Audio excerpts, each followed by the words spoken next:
Bonjour à toutes, bonjour à tous, assalamu alaikum, chers frères et sœurs, mes chers amis, dans ce nouveau numéro de Lumière d'Islam où j'ai le plaisir d'accueillir cette fois-ci Tarek Ben Ammar, qui est un producteur, qui est un homme d'affaires, vous êtes multicasquette. On a des informations sur vous. Vous savez, vous avez été dans ci, dans ça, dans des choses même qui ont eu un succès vraiment mondial, international.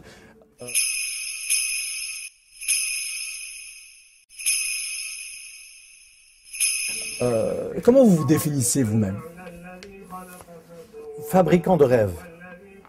Je suis un artisan qui aide des réalisateurs à amener leurs œuvres au cinéma, en l'occurrence Franco Zeffirelli, Roman Polanski, Spielberg, Lucas, récemment Jean-Jacques Hano, Mel Gibson. On reviendra là-dessus. Et donc, je les aide et en même temps, j'ai construit une industrie dans mon pays, la Tunisie, où j'ai produit 60 films, plus de 60 films, qui ont créé 800 000 emplois sur 30 ans, qui ont créé des studios de cinéma, une école de cinéma, pour que ces jeunes qui ont appris avec ces grands réalisateurs comment faire du rêve, fabriquer du rêve, les artisans, les acteurs, les plâtriers, les décorateurs, puis à leur tour, sont devenus eux-mêmes des réalisateurs. Et c'est grâce à cette pépinière de la jeunesse que j'ai formée tout au long, à la fois me former moi-même et eux, que j'ai pu ensuite lancer, il y a 3 ans, une chaîne de télévision pour le Grand Maghreb, Nesma, la Nesma télévision TV. du Grand Maghreb. Et je n'aurais pas pu le faire sans ces hommes et ces femmes, ces jeunes hommes et ces jeunes femmes qui m'avaient permis de faire les grands films, La Guerre des Étoiles, Les Aventuriers de l'Arche perdue, La Passion du Christ, L'Or Noir, plein de films dans... Alors là, votre grande passion, en fait, c'est le cinéma. Absolument. J'ai rêvé toujours de faire du cinéma, mais je voulais le faire tout en... J'avais été, dans ma très jeune, tendre adolescence, marqué par un grand président des États-Unis. Lequel? Qui disait, John Kennedy, qui avait dit, quand j'avais 13 ans, je me rappelle, et puis il est mort quelques mois après, ne demandez pas toujours ce que votre pays peut faire pour vous. Mais qu'est-ce que vous pouvez lui apporter? Faire pour votre pays. Qu'est-ce que vous pouvez faire? Et moi, ça m'avait beaucoup touché, cette phrase. Et en grandissant, je me suis dit, comment je peux réussir ma vie professionnelle dans un domaine que j'aime, le rêve du cinéma, et en même temps, créer quelque chose pour mon pays.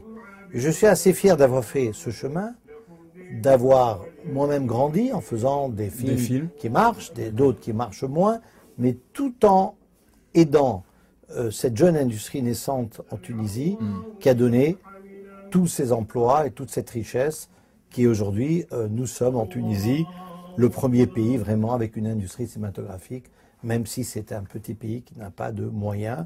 Et tout ça, je l'ai fait par ma propre initiative, non pas en demandant à l'État, ne demandez pas toujours ce que votre pays peut faire pour vous, mais d'appliquer cette phrase de John Kennedy qui m'avait tant touché. Et donc oui, je suis un homme de la culture, un homme du produit télévisuel, cinématographique, qui veut faire rêver, divertir et passer des messages de paix également. Le message, par exemple, de Nesma TV, qu'est-ce que c'est? Nesma veut dire la brise. La brise de modernité, la brise de liberté, la brise de jeunesse, la brise de nouveauté. J'ai souhaité, avec mes associés, créer une chaîne de télévision qui soit totalement indépendante et qui soit maghrébine, qui soit pas tunisienne ou algérienne ou marocaine ou libyenne ou mauritanienne. Le Grand Maghreb, c'est 90 millions de personnes, plus les 10 millions de Maghrébins en France et ailleurs. Donc je voulais une chaîne qui dépendait d'aucun pouvoir politique ou religieux, mais qui avait comme vision de divertir et d'ouvrir à cette jeunesse, 60% de la jeunesse du Maghreb à moins de 25 ans, et une grande partie de cette jeunesse ne pourra jamais voyager, pour des raisons de visa et pour des raisons économiques. Je souhaitais que cette chaîne de télévision aille vers eux, et leur donne un souffle de modernité, de liberté, un mélange de Canal+, d'M6, si vous voulez, une chaîne moderne qui démontre qu'on peut être musulman et moderne, musulman et démocrate, musulman est libre et que l'islam n'est pas la représentation de l'ignorance, de l'obscurantisme, comme une petite infinité de minorités essayent de véhiculer. Alors, est-ce que vous avez des émissions religieuses dans l'ESMA? Absolument. Nous avons des émissions, d'ailleurs avec l'imam Hassan Chagoumi. Avant Ramadan, nous avons enregistré 30 émissions de 15 minutes chacune, tous les jours, pour expliquer l'islam, pour la vulgariser, pour expliquer le Coran à tant de jeunes qui ne le lisent pas ou qui ne savent pas le lire. Et donc pour nous, c'est très important. Mais c'est en langue arabe donc? C'est en langue maghrébine. D'accord, Darija. Darija. Algérienne, un peu marocaine, tunisienne. Et d'ailleurs, les présentateurs et les présentatrices sont des Marocains, des Algériens, des Tunisiens. Pour habituer le public que cette chaîne, elle n'est pas tunisienne, même si elle est basée en Tunisie, mais elle a toute la communauté du Maghreb qui s'exprime. Et nous sommes d'ailleurs la première chaîne en Tunisie, là, et la première chaîne en Algérie actuellement. Au Maroc, on est la troisième. On est la première au niveau des taux d'écoute. Là, pendant Ramadan, dans des moments de taux d'écoute importants, on doit avoir entre 20 et 22 millions de Maghrébins qui nous regardent. Plus, nous savons maintenant que sur les bouquets Orange, Free et France Télécom, SFR aussi, on est parmi les bouquets des minorités très très regardés par la communauté française d'origine maghrébine. Alors, des Maghrébins, il y en a aussi en Europe. Oui. Comment ça se passe pour vous? Alors, c'est une très bonne question. Il faudra, nous sommes actuellement avec Nesma, vu son succès, nous allons faire des déclinaisons. Nous allons faire Nesma Algérie, Nesma Maroc, c'est-à-dire 80% des programmes seront fédérateurs et 20% spécifiques, puisque les Algériens veulent leurs histoires, les Marocains veulent leurs histoires et les Tunisiens leurs histoires. Avec la France, nous allons faire la même chose. Nous allons, à partir de début d'année prochaine, créer Nesma France, qui, elle, sera à 80% en français. Car une grande partie de la communauté ne parle pas l'arabe, en tout cas la nouvelle génération. Et on ne veut pas que ce soit que la génération de leurs parents qui regarde Nesma, on veut le lien, le pont entre la jeunesse du Maghreb au Maghreb et la jeunesse française, née en France, fière d'être français, mais fière de leurs origines maghrébines. Je voudrais presque qu'ils oublient qu'ils soient algériens ou tunisiens ou marocains. Je voudrais qu'on casse les frontières entre nos pays. C'est difficile.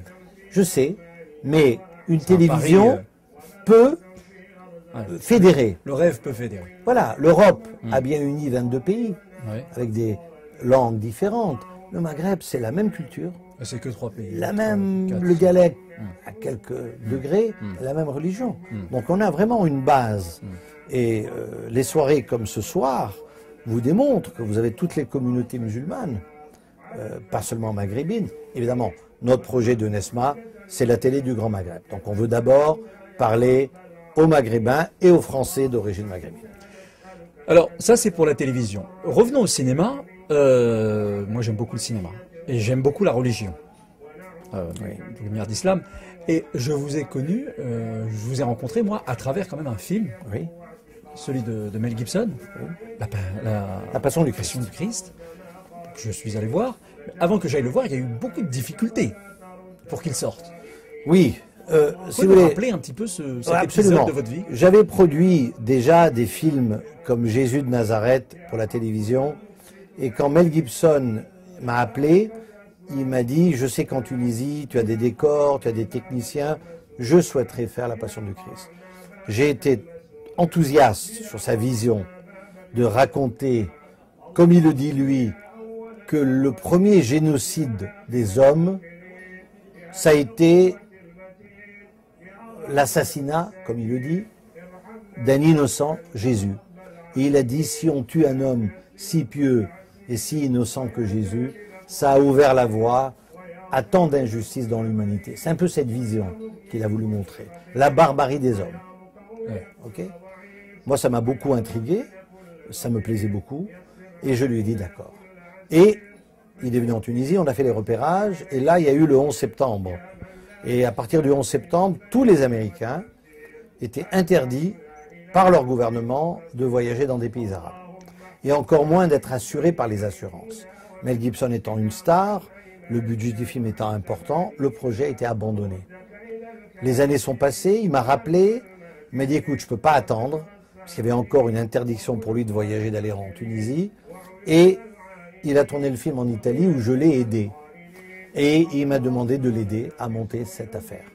Et donc, bien que j'ai regretté qu'il ne soit pas tourné dans mon pays, nous l'avons tourné en Italie. Et là est née une polémique très très forte, où ils ont accusé Mel Gibson d'une image dans le film qui était Jésus en flashback, quand il était avec Marie, sa mère, et il a construit un hôtel, puisqu'il était charpentier.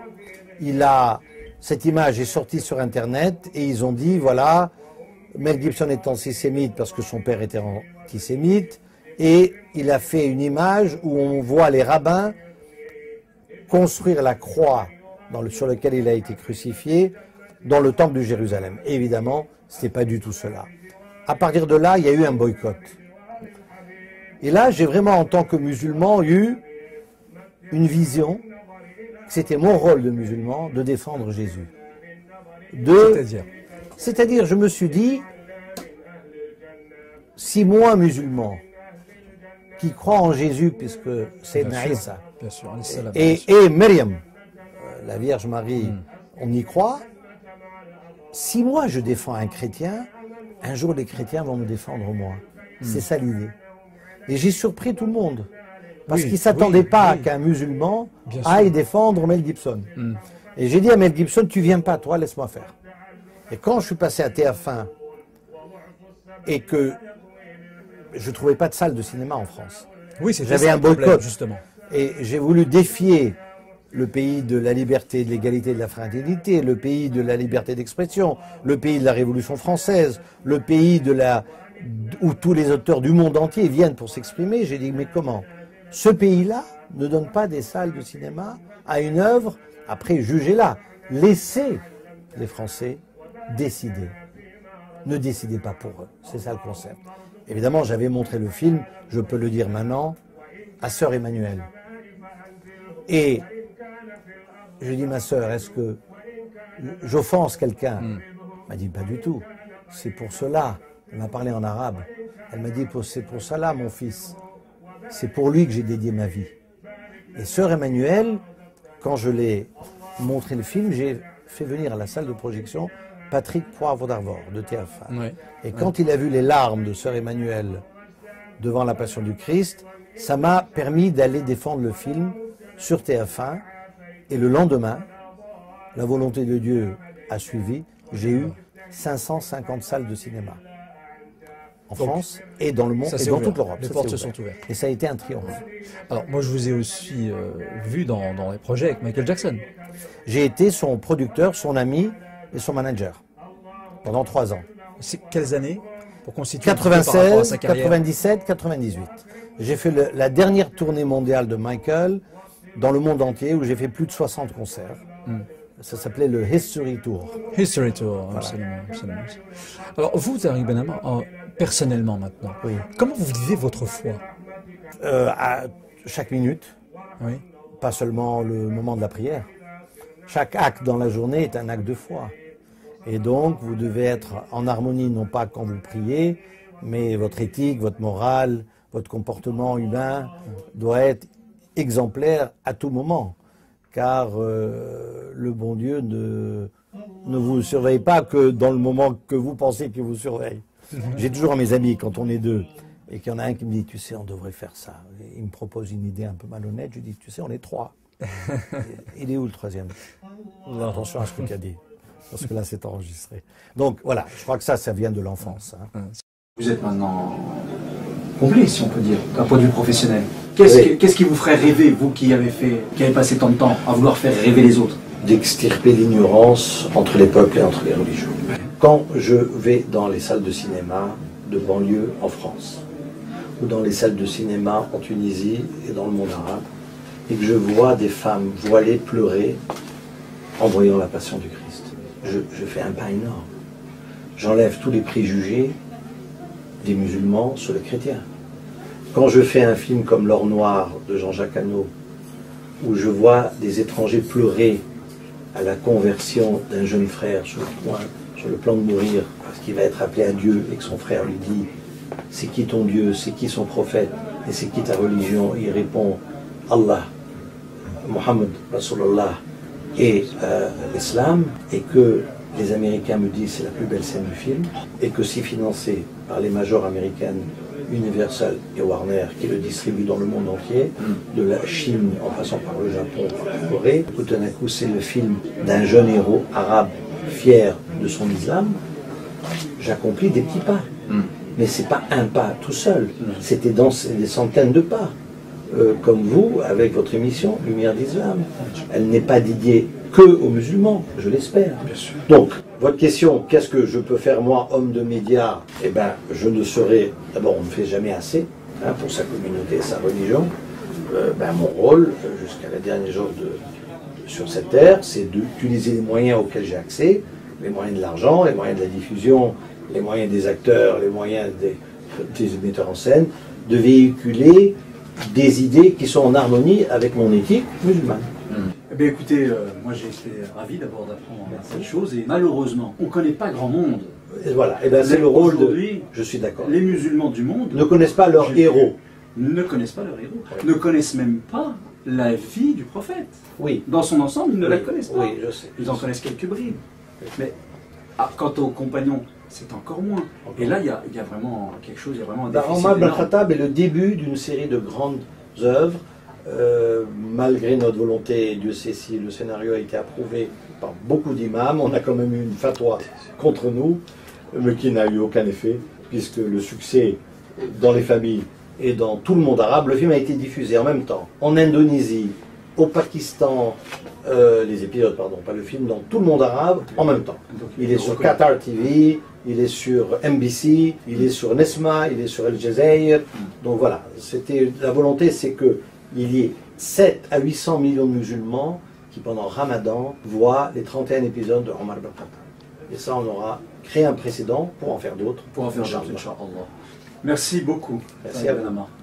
Bien écoutez, moi je suis très heureux et j'espère que vous avez appris beaucoup sur Tariq Ben Ammar et sur ce qu'il fait pour sa communauté et comment il vit, comment il peut allier cinéma et foi et enseignement de la culture.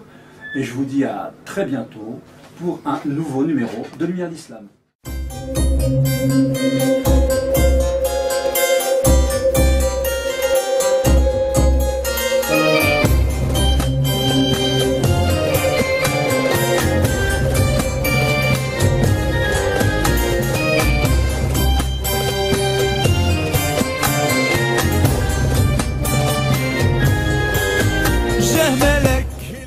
Pour rester connecté avec Lumière d'Islam via nos réseaux sociaux, une seule adresse, Lumière d'Islam TV.